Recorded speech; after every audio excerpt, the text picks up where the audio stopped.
পলিথিনের কারণে জলাবদ্ধতা নিরসনে বেগ পেতে হচ্ছে ঢাকা দক্ষিণ সিটি কর্পোরেশনকে। তাই নগরবাসীকে পলিথিনের ব্যবহার কমিয়ে সচেতন হওয়ার আহ্বান জানিয়েছেন ডিএসসিসি প্রশাসক বীর মুক্তিযোদ্ধা আব্দুস সালাম। তিনি বলেন, জলাবদ্ধতা কমাতে খালগুলো দখলমুক্ত ও সচল করার পাশাপাশি নাগরিকদের সহযোগিতাও জরুরি। সকালে দক্ষিণ সিটির সম্মেলন কক্ষে ঢাকা উৎসব উপলক্ষে আয়োজিত সংবাদ সম্মেলনে তিনি এসব কথা বলেন। এছাড়াও 416 বছরের ঐতিহ্যকে ধারণ করে আগামী 31 জুলাই থেকে 7 আগস্ট পর্যন্ত প্রথমবারের মতো এই উৎসবের আয়োজন করা হয়েছে।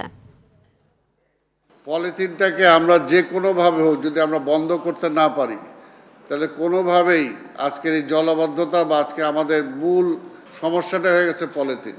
নিউ মার্কেট থেকে ওইখানে অনেক রাস্তা আমি হেঁটেছি এবং সব জায়গা থেকে পলিথিন কুড়ায় দুই পাশে আমি রাখছি আমাদের পরিচ্ছন্ন কর্মী, তারা কয়েক বস্তা পলিথিন সংগ্রহ করেছে। শুধু এগুলো যখন ড্রেনে যায় তখন এটা তো ড্রেনগুলো বন্ধ হয়ে যায়।